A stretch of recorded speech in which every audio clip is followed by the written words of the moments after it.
Olá, em Brasília são 5 horas e 30 minutos da tarde deste domingo, 26 de outubro de 2014.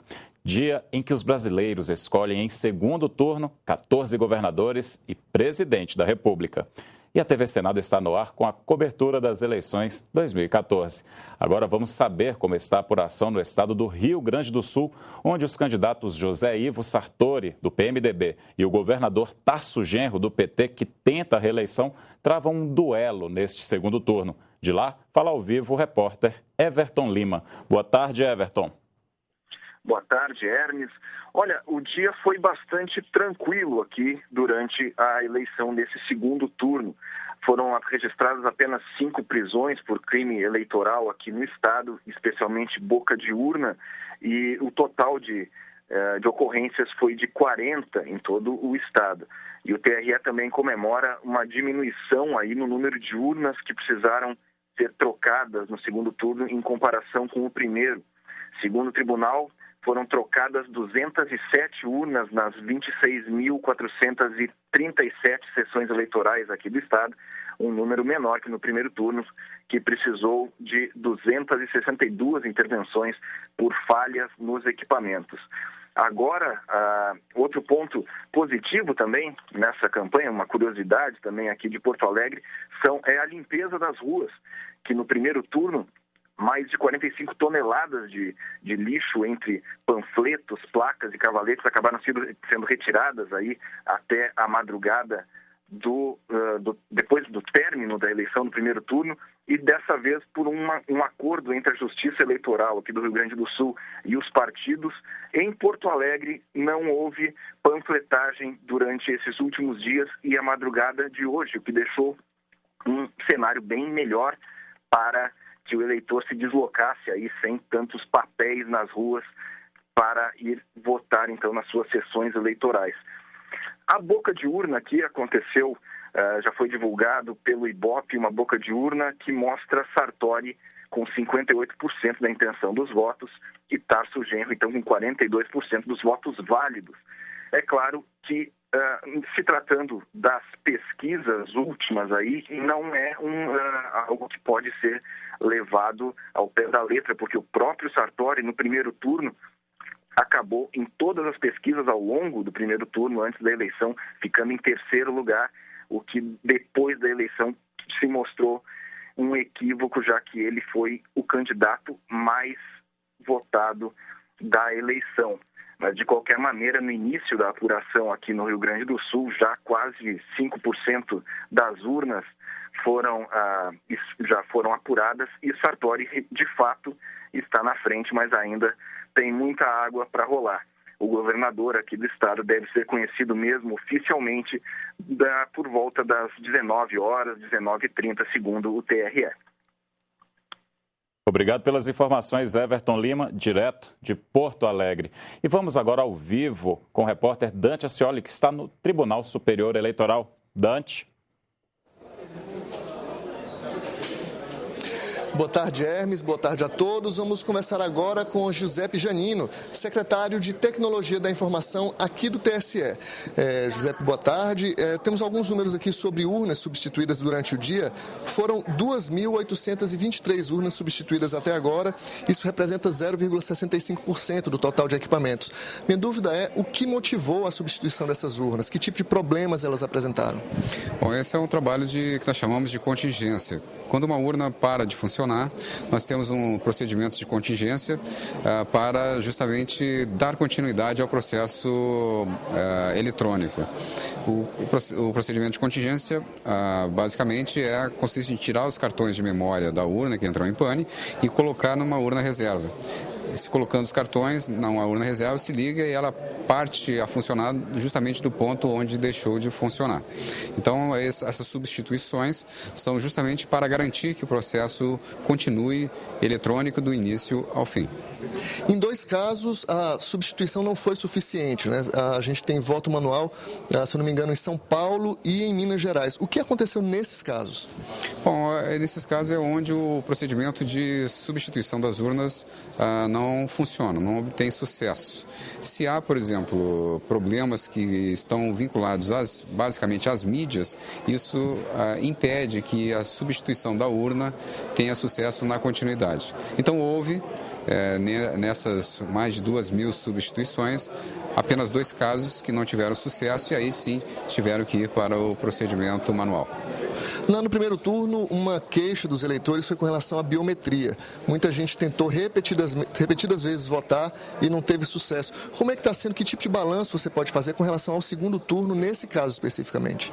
O segundo turno nos apresentou extremamente positivo, justamente pelas iniciativas que implementamos no sentido de ajustar as ocorrências que houve no primeiro turno. Identificamos 2 causas no primeiro turno, uma com maior percentual e outra com menor percentual. A de maior percentual foi na questão de procedimento, na orientação do mesário, de colocar o dedo do eleitor de uma forma correta e o tempo necessário no dispositivo de leitura da urna eletrônica. Nós agimos, identificamos as sessões onde houve essas não conformidades e atuamos especificamente reforçando as instruções. Isso aconteceu muito nas localidades onde experimentaram pela primeira vez o uso da biometria. E essas ações se mostraram eficazes porque nós já temos informações de um andamento bastante normal nessas sessões. A outra não conformidade foi do mau funcionamento do aparelho, do dispositivo eletrônico de leitura de algumas urnas. Identificamos em torno de 1.000 urnas com esse mau funcionamento e fizemos o reparo dessas urnas. Ou seja, atuamos na causa e os resultados foram bastante positivos. Perfeito. Um diferencial desse segundo turno é o horário de verão, que deve alterar o horário de divulgação dos resultados para presidente da República. No primeiro turno, esse resultado já estava matematicamente definido antes das 8 horas da noite. O que a gente pode esperar para o segundo turno? Quando chegarem os votos do Acre, já vai ser possível saber quem venceu a eleição para presidente? Bom, nós vamos fazer a totalização à medida em que as urnas forem encerradas nos seus horários respectivos, às 5 horas da tarde, começa-se a transmissão dos dados para a totalização. No entanto, só baseado em preceitos da resolução, nós só poderemos apresentar o resultado quando houver o encerramento da votação no último fuso horário, que no caso é do Acre. Então, a partir das 8 horas da noite, às 20 horas, nós iniciaremos a divulgação dos resultados para presidente em nível nacional. O andamento da transmissão dos dados e da totalização acontece de forma paralela, sem prejuízo com relação à questão da apresentação. Mas tem como arriscar um percentual de quanto por cento já estaria apurado a partir das 8 horas da noite? Isso é muito difícil de fazer estimativas, porque se torna um processo extremamente complexo, onde entram variáveis como a comunicação, como a questão de energia elétrica, como questões envolvendo o funcionamento de software, de hardware, ou seja, são muitas variáveis que entram nesse cenário e se torna uma previsão muito difícil. Nosso compromisso é de apresentar o resultado no mesmo dia de hoje. Obrigado pela entrevista. Nós conversamos com Giuseppe Janino, secretário de Tecnologia da Informação do TSE. Voltamos ao estúdio da TV Senado. Obrigado, Dante. E começam a chegar os primeiros resultados da totalização do Tribunal Superior Eleitoral. Vamos aos números. No Distrito Federal, com 91,71% das urnas apuradas, Rodrigo Hollenberg, senador, está matematicamente eleito, com 55,42% dos votos. Jofran Frejá, do PR, tem 44,58% dos votos.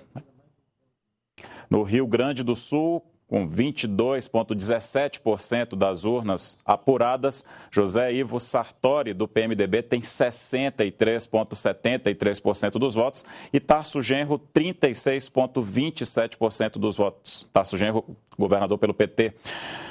Goiás, com 17,69% das urnas apuradas, Marconi Perillo vai liderando. O governador pelo PSDB vai se reelegendo até o momento. Em segundo, vem Iris Rezende, do PMDB, com 39,83%. Rio de Janeiro, com 5,75% das urnas apuradas. Pezão, do PMDB, tem 63,7% dos votos. Marcelo Crivella, do PRB, 36,3% dos votos até o momento. novo governador eleito do Distrito Federal tem 55 anos, nasceu no Rio de Janeiro e vive em Brasília desde 1960. Rodrigo Hollenberg é formado em História pela Universidade de Brasília e funcionário efetivo do Senado Federal. Foi deputado distrital e secretário de Turismo do Distrito Federal. Em 2003, assumiu a Secretaria Nacional de Inclusão Social do Ministério da Ciência e Tecnologia na gestão de Eduardo Campos. Em 2006, foi eleito deputado federal e, em 2010, conquistou a vaga de senador, onde é líder do PSB. A eleição de Rodrigo Hollenberg abre uma vaga para o suplente Hélio José, do PSD. Ele nasceu em Corumbá de Goiás e tem 54 anos. Servidor público federal, trabalha na Companhia Energética de Brasília. Disputou uma vaga de deputado distrital na eleição deste ano e era secretário de Assuntos Institucionais e Políticos do PT, quando foi indicado para a primeira suplência de Hollenberg. A TV Senado vai permanecer de plantão com boletins ao vivo até às 6h30 da noite. E a partir daí, um programa especial com os números e a análise dos resultados desse domingo de votação. Daqui a pouco a gente volta. TV Senado, eleições 2014.